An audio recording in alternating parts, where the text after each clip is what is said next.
The full How to Play It Today breakdown is linked in the description on theircheck.com. For Urban Chaos, the useful answer is not, yes, this is a forgotten classic.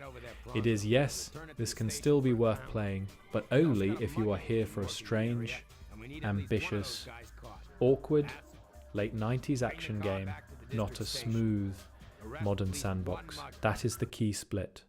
Urban Chaos still has a reason to exist today because it is doing a lot for a 1999 action-adventure. It mixes third-person movement, melee, guns, stealth, vehicles and mission-based city spaces.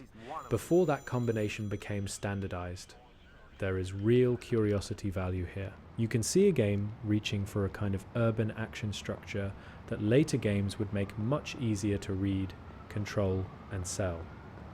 But that is also the warning.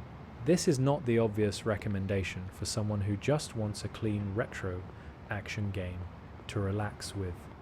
The appeal is partly historical and partly mechanical curiosity. The friction is not just technical, it is the feel. The controls, the combat, the mission rhythm, and the general readability all come from a period before modern third-person design had settled into familiar habits. So the recommendation is, Urban Chaos is recommended with caveats. Play it if you are interested in ambitious, messy PC-era action games. Play it if you like seeing genre ideas before they became polished. Play it if awkward but interesting sounds like a feature, not a deal breaker. Skip it if you want responsive modern action, clean onboarding, or a low-effort nostalgia hit. This is not the place to start if your patience for dated controls is already thin. There also is not a neat remake or remaster that solves the problem. And Urban Chaos, Riot Response should not be treated as the same thing. It may share the name, but it is not the obvious replacement entry point for this game. So, how do you play Urban Chaos legally today?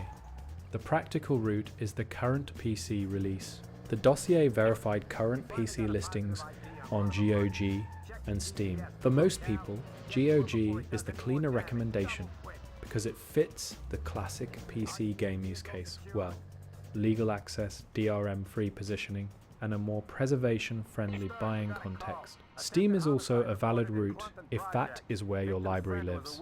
No current official console route was verified. That matters because Urban Chaos also had PlayStation and Dreamcast versions. But for a normal modern player, those are not the recommendation. They are historical versions, not the easiest or most useful way in. The best version for most people, then, is simple. Play the current PC version. Prefer GOG unless you have a strong reason to use Steam. Why that version?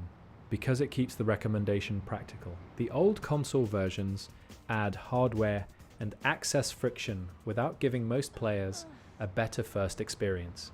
The PC release is the version you can actually point a modern reader toward without turning the answer into collector advice. That does not make it friction-free. It is still an old PC game.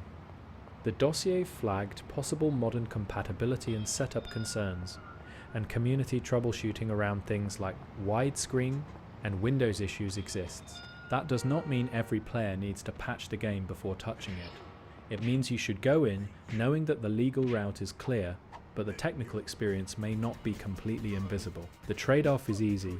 PC is the sensible path. GOG is the neatest mainstream recommendation. Steam is fine if you prefer Steam. Original console versions offer enthusiasts, not most players. Now the bigger adjustment is how the game plays. A modern first-time player should not treat Urban Chaos like a later open-world action game. That expectation will work against it. The better lens is, this is a mission-based urban action adventure with a lot of systems competing for attention. Movement, melee, shooting, stealth and vehicles are all part of the mix, but they do not have the smoothness or readability you may expect now. Give yourself time to understand what the game is asking before judging it by the first awkward encounter. The controls and core mechanics are the real starting barrier, not the story, not the lore, not which version has the most historical charm. The useful advice is to slow down, test the verbs, and accept that the game's ambition is ahead of its comfort. It may feel clumsy because it is trying to do several things at once, and not all of them land cleanly today. That is also why a full walkthrough is not the thing most players need first. The better help is a practical controls and mechanics orientation.